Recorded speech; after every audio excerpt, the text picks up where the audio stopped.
Hurry is a paradox, a phantom that promises everything and delivers nothing. In the name of future happiness, many men sacrifice their family's present joy. They convince themselves they're building a better life, yet in the process, they forget to actually live it. The businessman rushes to provide, but forgets to be present. He imagines that as long as he pays the bills, he's fulfilled his role. But being a father or husband is far more than being the one who signs the checks. His loved ones don't just need provision, they need presence. He comes home exhausted, expecting understanding, softness, and quiet respect from his wife and children, yet offers little of the same. We hear endless lectures on a wife's duties, how she must greet him with a kiss, smile sweetly, and walk on eggshells around his moods. But where is the expectation for him? Why must a woman have to study her husband's face the way one studies the sky for signs of a coming storm? Has she not also carried burdens all day long, worrying, nurturing, guiding, sacrificing in silence? Has she not wrestled with the chaos of motherhood, the responsibilities of the home, and the unspoken battles of her heart? Why should she have to be the ever sunshine, the constant sweetness, when her own world is heavy with unseen weight? Why, indeed, must man be treated so delicately, as though he were breakable, as though his ego were a fragile boil that must not be touched by reality? Is he not the stronger sex? Or has he, in his hurry, forgotten the strength that comes from gentleness? In their desperate rush to succeed, to chase a dream, to achieve, to conquer, many men toss aside honor, truth, and generosity like old clothes. They cut moral corners, not because they're evil, but because they believe they're running out of time. Politicians stand by and watch entire cities drink poisoned water, waiting to see where their financial interest lies before they act. If soldiers must suffer, or a community is poisoned, that's just a necessary cost on the path to power. This is the age of the hothouse. Natural growth is rejected. Everything is forced, rushed, and pressurized. Nature, slow, patient, deliberate, looks on, sighing at our madness, whispering, "You may go this far, but no farther, my foolish children." Even our schools have become monuments to this culture of speed. We call it education, but we've turned it into a factory. Children are pushed through relentless systems designed not to awaken their minds, but to stuff them with facts, as if their value lies in how much data they can carry. They're fed subjects like machines, pushed to learn everything except how to think clearly or use their senses wisely. Their minds become overloaded, like drawers stuffed so full they can no longer close. You watch this happening, day by day, and something in your soul wants to scream, "Stop! Stop this modern slaughter of the innocent." These children are not vessels for ambition, they are human beings. But education waves her hand, smiles politely, and points to her massive buildings, her knowledge prisons, and says, "Who are you to question me?" Yet all the while, she fails to do in 15 years what could be done in half the time, if only we taught with wisdom, not pressure. So the children are hurried through textbooks, hurried into stress, hurried into college, hurried into diplomas, and finally, hurried into life, with minds dazed, bodies exhausted, and hearts untrained for the real work of living. Hurry destroys calmness, it robs dignity, it erases poise, it replaces presence with panic, and presence is where peace lives. Once, there was a time when courtesy was valued, when people had time to look each other in the eyes, to speak with care. That time vanished when hurry came roaring in. Hurry is even the father of disease. In our culture of rush, even eating has become a chore to be bolted down. We don't dine, we devour. Quick lunches, fast food, microwave everything. And we wonder why indigestion is now a way of life. Man, who is the only creature on earth that dines, now eats like the animals he once pitied. His stomach, built for ritual and rest, rebels. It grows bitter, it fights back, and suddenly, he finds himself dependent on pills, tiny bottles of relief tucked in his vest pocket like shameful reminders of imbalance. Another victim, another life sacrificed at the altar of speed. Hurry is also the enemy of nerves. It grinds down your system until the smallest inconvenience becomes unbearable. You're always reacting, always tired, always chasing, never arriving. But everything truly great in life, it comes slowly. It grows like an oak, not like a weed. The deeper the roots, the longer the lasting impact. The greater the work, the slower the growth, and the more worthwhile the effort, the more time it demands. A mushroom can spring up overnight, but an oak takes years. A social media trend explodes and dies in a week, but a life-giving philosophy lasts for centuries.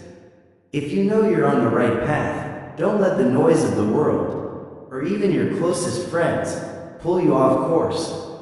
Embrace slow growth if that's what it takes.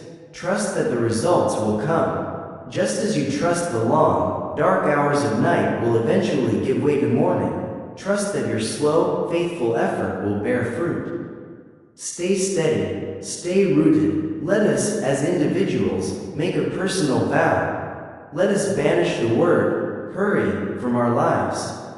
So let us begin there, not in a rush toward success, but in a quiet commitment to stillness. Let us not chase life, but live it fully, with our heads held high and our values intact. Let us never desire anything so desperately that we're willing to pay for it with our honor or self-respect. No goal is worth that price. Instead, let us cultivate calmness. Let us nurture a life of quiet restfulness, of poise and sweetness, doing our best without panic, bearing our burdens with quiet courage, and walking through our days undisturbed by the noisy success of the wicked or the bitterness of the envious. Don't be impatient. Don't let delay turn into frustration or failure into despair. Don't let opposition weaken you or setbacks steal your energy. Every worthwhile journey comes with obstacles, but those who walk in calmness press forward anyway. Let us keep our gaze fixed on the horizon, not with anxiety, but with trust. Let us move toward the future with the quiet assurance of someone whose life is in harmony with itself, someone who is true to their values and steadily walking toward them with dignity and discipline. See the word hurry for what it truly is, a coward's word. It is not strength, it is weakness in disguise. It wears 1,000 faces, but underneath, it always kills the same things: truth, loyalty, thoroughness, and peace. So let us make a daily decision to choose differently. Let us replace hurry with calmness, anxiety with quiet assurance, and scattered energy with focused presence. Let our lives become slower, but richer, quieter, but more powerful, less frantic, but more full. That is the beginning of a life nobly lived. There is one responsibility in life that no person can escape, yet it's the one we think about the least: our personal influence. We often believe our impact only matters when we're on display, when we're trying to impress, when we're dressed for success or performing for the crowd. But in truth, that's when our influence is the smallest. The real power lies elsewhere. Our unconscious influence, the silent, invisible energy of our character, is far greater than our most intentional efforts. Every word we speak, every choice we make, every moment we live, radiates something. Something that affects not just ourselves, but the people around us, and by extension, the world. We don't always notice it. Influence is like gravity or electricity, invisible, silent, but undeniably real. You can't see light itself, you only see what it reveals. And so it is with our presence. The universe itself reminds us of this truth. Even the great sun, with all its power, does not alone provide the full light and heat the Earth needs. Nearly half of the energy that sustains life on Earth comes not from the sun, but from distant stars, many of them invisible to the human eye, millions of miles away. In 1,000 ways, nature is constantly whispering, "Pay attention to the invisible." There is power in the unseen, and into the hands of every person is placed a silent but tremendous force, the unconscious influence of who we are. This influence is not about who we pretend to be, it's about who we truly are. Not what we say we value, but what we actually radiate when no one's watching. Every person, whether they realize it or not, is constantly giving off something. It might be sorrow or joy, bitterness or grace, anger or peace, cynicism or hope. Life is a constant cycle of radiation and absorption. You are always radiating something, and you are always absorbing something too. There are people whose very presence makes you feel lighter. They walk into a room, and the air shifts. They radiate calmness, cheer, and optimism, not because they try to, but because that's who they've become. In their presence, you feel steadied. You feel safe. They help you remember your faith in people, in life. Even if they say little, you feel the warmth of their being. And then there are others. People who stir your anxieties the moment they enter the room. You can't explain it, but your mind begins to race, your insecurities surface, and you feel unsettled. They don't say anything cruel, but something in their energy throws off your compass. You begin to question yourself, your values, your peace. They are like magnetic interference near a ship's compass, distorting direction just by proximity. There are people who move through life like icebergs, cold, distant, untouched by emotion. They are wrapped in their own chill, reserved and unreachable, and in their presence, you instinctively pull your metaphorical coat tighter, wondering, who left the door open? These are the refrigerated souls, and their energy weighs heavy on everyone around them. Their chill is contagious, but thankfully, there are others. There are those who are like the Gulf Stream, moving with warmth through cold waters. They don't shout their presence, they simply bring comfort. Their influence is gentle, but unmistakable. Their kindness flows without effort. Their calmness encourages others to breathe deeper. Their joy is like the breath of spring, fresh, awakening, alive.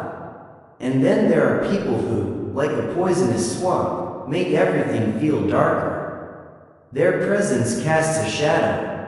Their homes feel gloomy. Their children grow quiet when they enter. Laughter disappears. Even time seems slower, heavier. They live life like it's one long funeral, always mourning, always sighing, always reminding the world how hard everything is.